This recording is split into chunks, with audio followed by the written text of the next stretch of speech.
In the year 1900, an American physician kept a heavy book on the corner of his desk. It was bound in dark cloth, its pages thin, its print small, and it carried the weight of national authority. The book was called the Pharmacopoeia of the United States.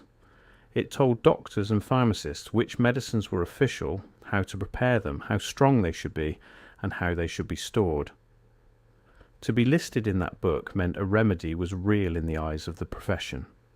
To be removed from it meant something else entirely. It meant the remedy had been set aside quietly, without ceremony, in a decision most people never read about and most patients never noticed. If you turned the pages of that 1900 edition, you would find names that sound strange today. You would find plants, not chemicals with long technical names, but roots, barks, leaves and resins that had been gathered, dried and prepared by hand for generations. These were not folk cures sold from the back of a wagon. They were the official medicine of the United States, taught in respected schools, stocked in respected pharmacies, and prescribed by physicians who had no other tools. And then, edition by edition, decade by decade, many of them were taken out. The book grew thinner in some places and heavier in others. The plants left. The synthetic compounds arrived. And the older knowledge slipped out of the official record almost silently.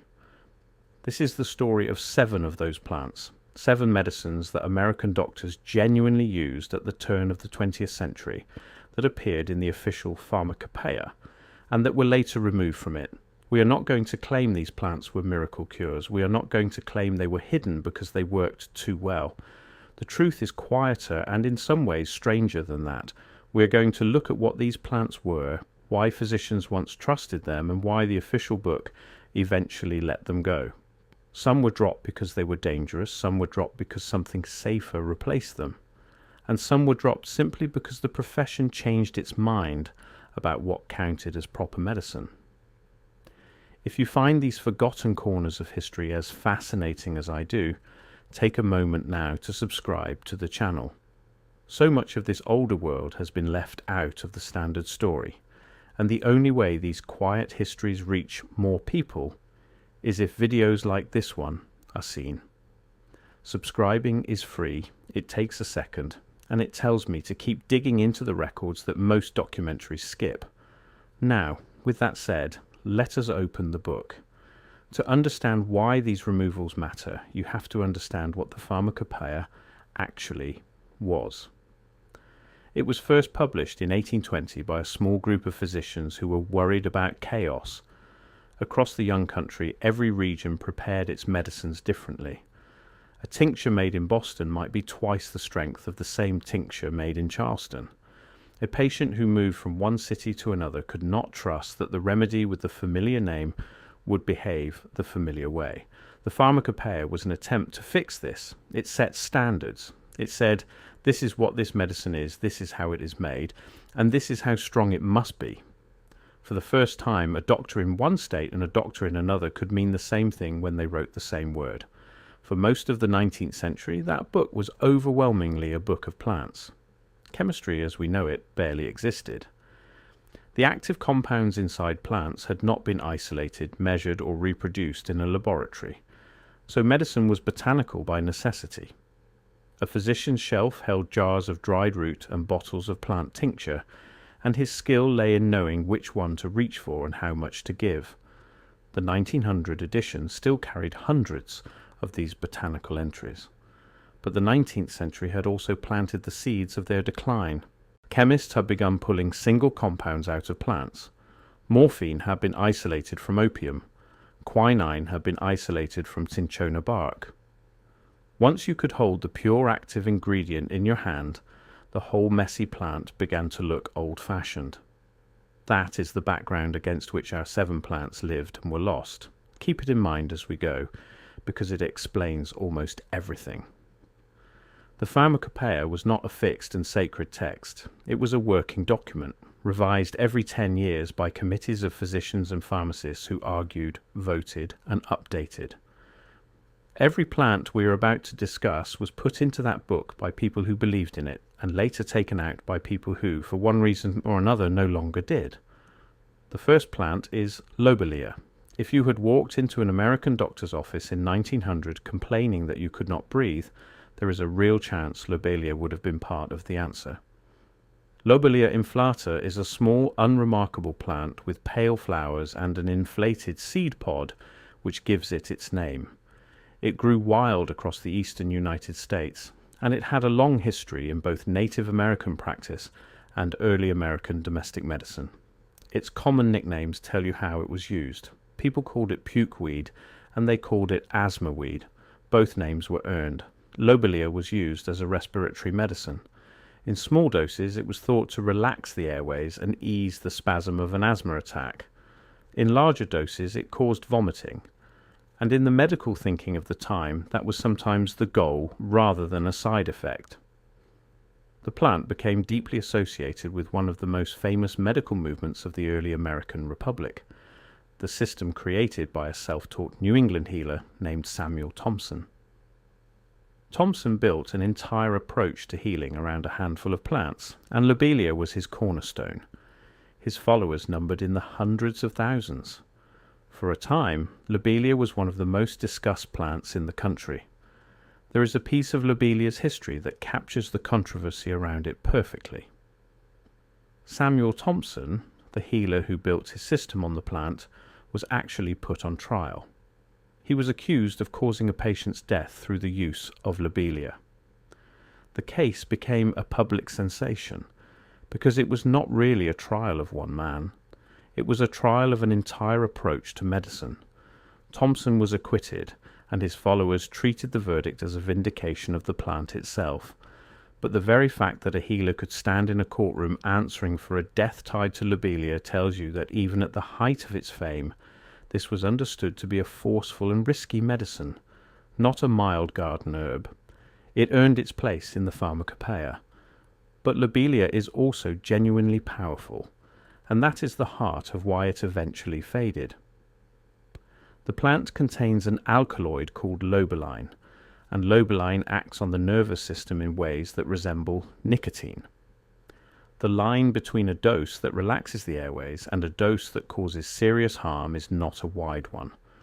Too much lobelia could bring on dangerous drops in heart rate, profound nausea, weakness, and collapse. As medicine became more cautious and more focused on predictable dosing, a plant this unpredictable became hard to defend. It lingered in the official book for a long time, but its role shrank. Newer asthma treatments were more reliable. The plant that had once defined an entire healing movement quietly slid toward the margins. The second plant is bloodroot.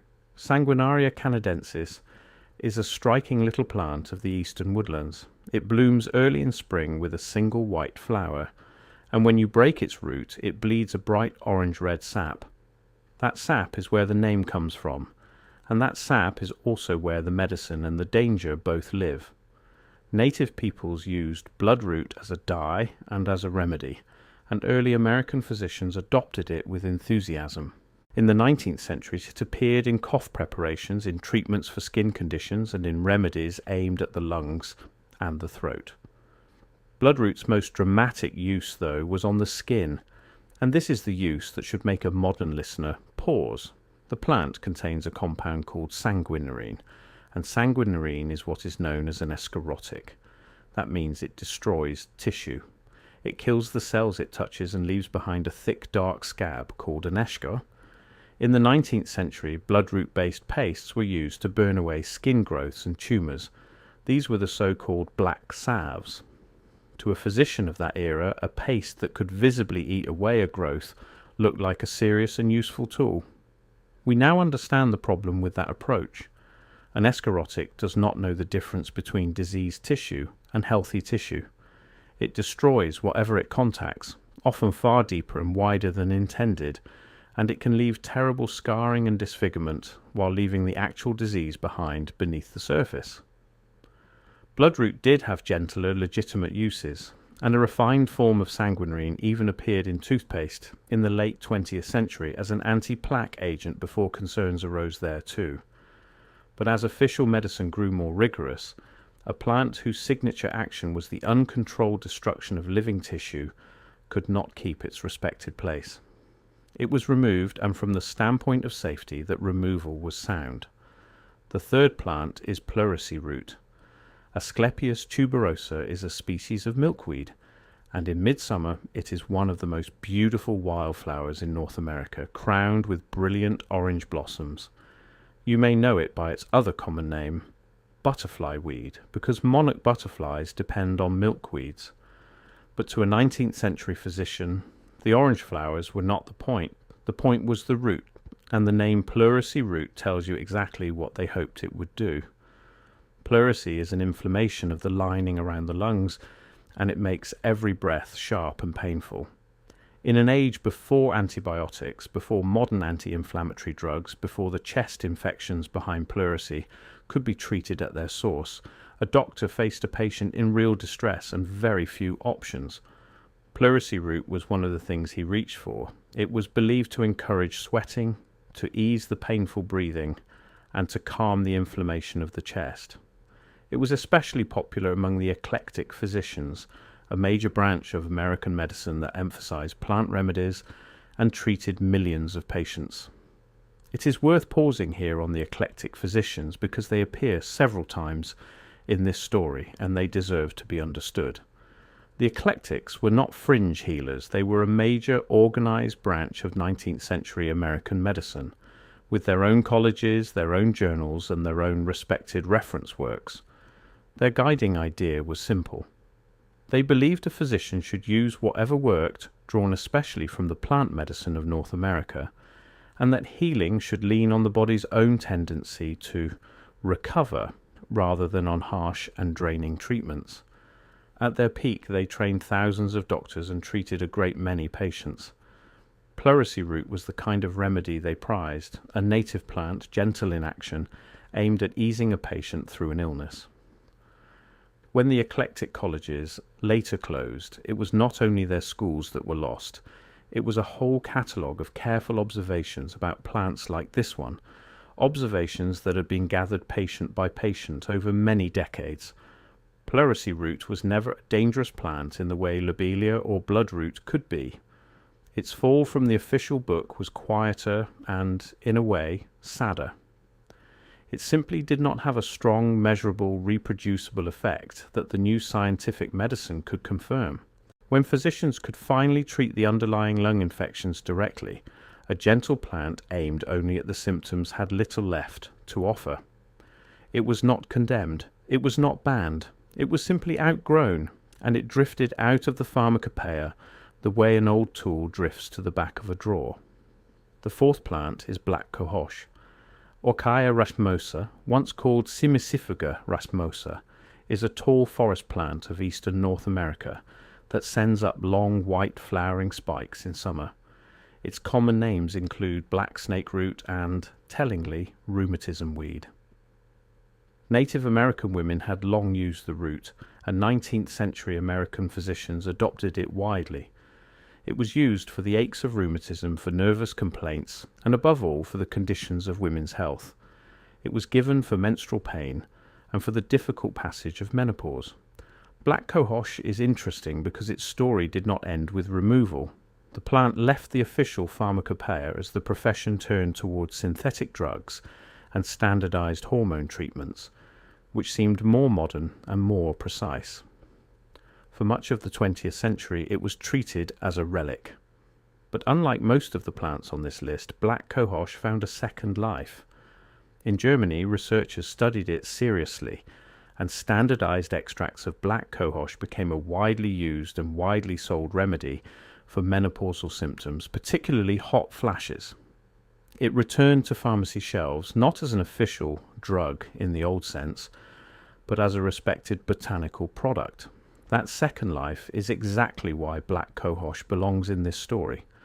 Its journey shows that removal from the pharmacopoeia was not always a final verdict on a plant's worth. Sometimes it simply meant the plant no longer fit the official system at that particular moment.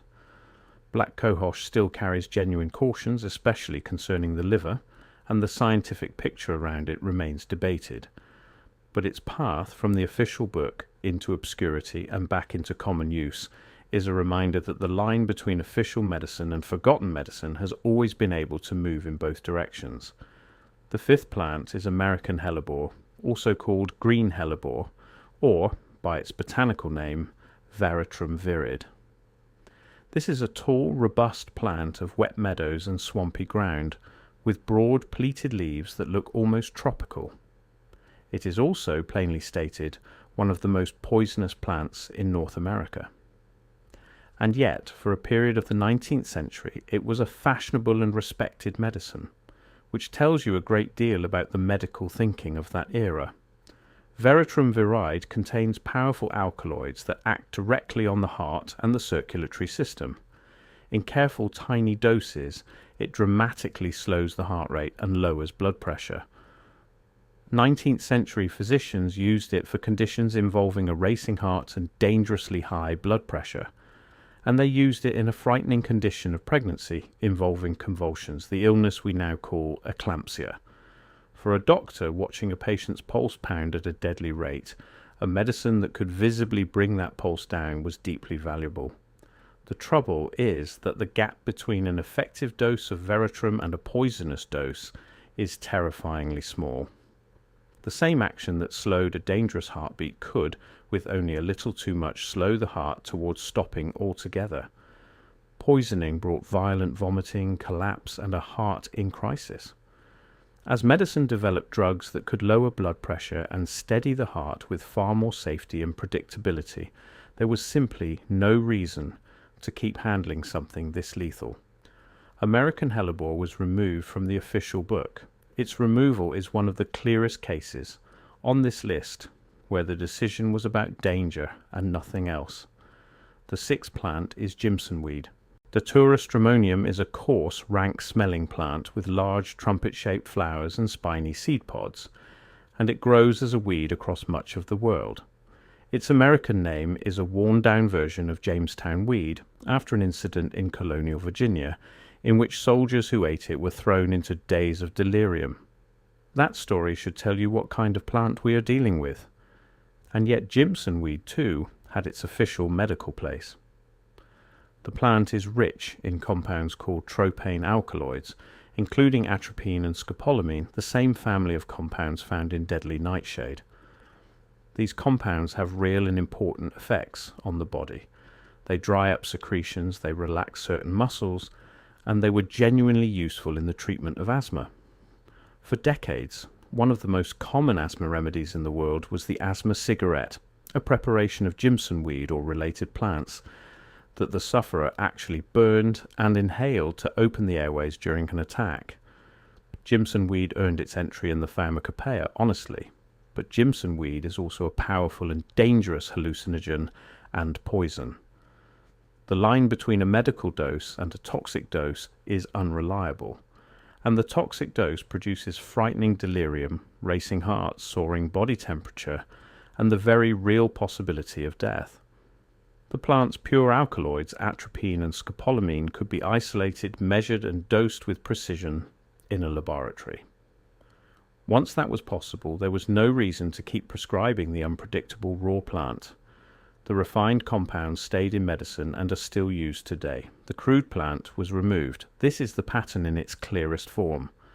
The chemistry survived, the plant did not. The seventh plant is ergot.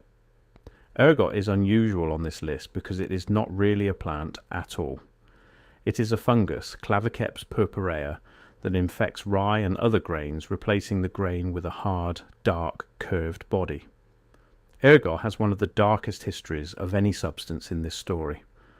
Across medieval Europe, when people unknowingly ate bread made from ergot-infected rye, whole communities suffered mass poisonings. The illness was called St. Anthony's fire. It came in two terrible forms, one that brought burning pain and the loss of limbs to gangrene, and one that brought convulsions and madness. The name St. Anthony's fire came from the religious order that cared for the sufferers. The Order of St. Anthony built hospitals across medieval Europe specifically to tend to those struck down by the burning sickness, and the patients often improved while in their care. The likely reason is quietly revealing. The monks fed their patients bread from their own grain stores, grain that was usually free of the ergot fungus, and so simply removing the poisoned bread from the diet began the recovery. For centuries no one understood the cause. The connection between the dark bodies in the rye and the burning, maddening illness was only worked out much later. And yet this same dangerous fungus held real medical power, and 19th century physicians knew it. Ergot causes powerful contraction of smooth muscle, including the muscle of the womb. Midwives and then physicians used it deliberately to strengthen contractions during a difficult childbirth, and, more safely, to help control severe bleeding after the birth was over. That second use was genuinely important. Bleeding after childbirth was a major killer of women, and a medicine that could clamp down the womb and slow that bleeding saved real lives. Ergot was a serious and respected entry in the pharmacopoeia. Ergot's story after that is the most layered on this list. The crude fungus was dangerous and inconsistent because the amount of active compound varied from sample to sample. So chemists did what they had done with so many plants. They pulled the active compounds out. From ergot came a whole family of refined drugs. Ergotamine became an important treatment for migraine headaches. Ergometrine, also called ergonovine, became a precise and reliable drug for controlling bleeding after childbirth, and it remains on the World Health Organization's list of essential medicines to this day. The crude fungus left the pharmacopoeia. Its descendants became indispensable. And in one final twist, it was while studying the chemicals of ergot in a Swiss laboratory that the chemist Albert Hofmann first created the compound LSD. Few substances have travelled such a strange road, so those are our 7. Lobelia, the asthma plant of a vanished healing movement. Bloodroot, the orange sap that destroyed tissue without mercy. Pleurisy root, the gentle remedy simply outgrown. Black cohosh, the women's medicine that came back. American hellebore, the elegant poison of the heart. Jimson weed, the delirium plant that became precise chemistry. And ergot, the fungus of famine and of life-saving childbirth. 7 entries in an official book, all genuinely used, all genuinely removed. Now we come to the question that matters most, and it deserves an honest answer, rather than an exciting one. Why were they really taken out? It is tempting to imagine a single dramatic decision, a meeting in a closed room, a powerful hand sweeping the old plants off the table. The truth is less cinematic and more interesting. There was no single villain and no single moment. There were several forces working over decades, and they all pushed in the same direction. The first force was chemistry. Again and again in this story you have seen the same event. Scientists learned to isolate the single active compound from inside a plant. Atropine from Jimson weed, the ergot alkaloids from the fungus. Once you held the pure compound, you could measure it exactly, give the same dose every time, and study it with precision. The whole plant, with its varying strength and its mixture of dozens of compounds, came to look crude by comparison. The plant was not banned. It was simply replaced by a more refined version of its own chemistry. The second force was safety, and we should not be shy about this. Look back at the list. Lobelia could collapse the heart. Bloodroot destroyed flesh. American hellebore was lethal in a slightly heavy dose. Jimson weed caused delirium and death. These are not gentle herbs that a frightened establishment suppressed. Several of them were genuinely dangerous, and the rising standard of medical caution had real reasons to set them aside. Some removals from the pharmacopoeia were not a loss at all. They were a correction. The third force was the changing definition of proof. The new scientific medicine demanded controlled evidence. It wanted to see a measurable effect that could be reproduced and confirmed. A gentle plant like pleurisy root, which had been valued for a soothing effect on a suffering patient, had nothing to offer that new kind of testing. It was not dangerous. It simply could not prove itself by the new rules, and so it fell away. And there was a fourth force, and this is the part of the story that the simpler version gets hold of and exaggerates. The early 20th century truly was a time when American medicine was reorganized, standardized, and consolidated. The famous Flexner Report of 1910 assessed the nation's medical schools, and in the years that followed, many schools closed. The schools that had taught the plant-centered traditions, the eclectic and homeopathic colleges, were hit especially hard, and most of them did not survive. Foundation money, including money from the Rockefeller and Carnegie fortunes, flowed toward the schools that taught laboratory-based scientific medicine. The profession was deliberately narrowing what it would count as legitimate. That reorganization was real, and it did have losers.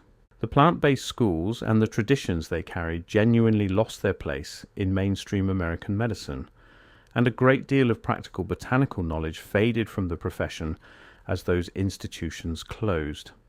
It is fair and historically accurate to feel that something valuable was lost in that narrowing. But notice what this force did and did not do. It changed which schools trained doctors and which ideas were taught as legitimate. It did not consist of a list of 7 cures being criminalized because they worked.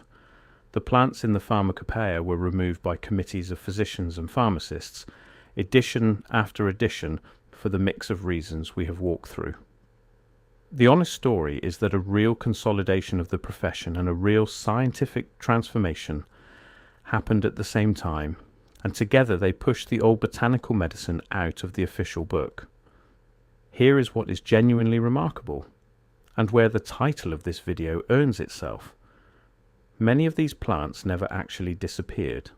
They were removed from the official pharmacopoeia, but the knowledge of them did not vanish. Atropine and scopolamine, the refined children of Jimson weed and nightshade, are used in hospitals around the world every single day. The ergot alkaloids are still essential medicines.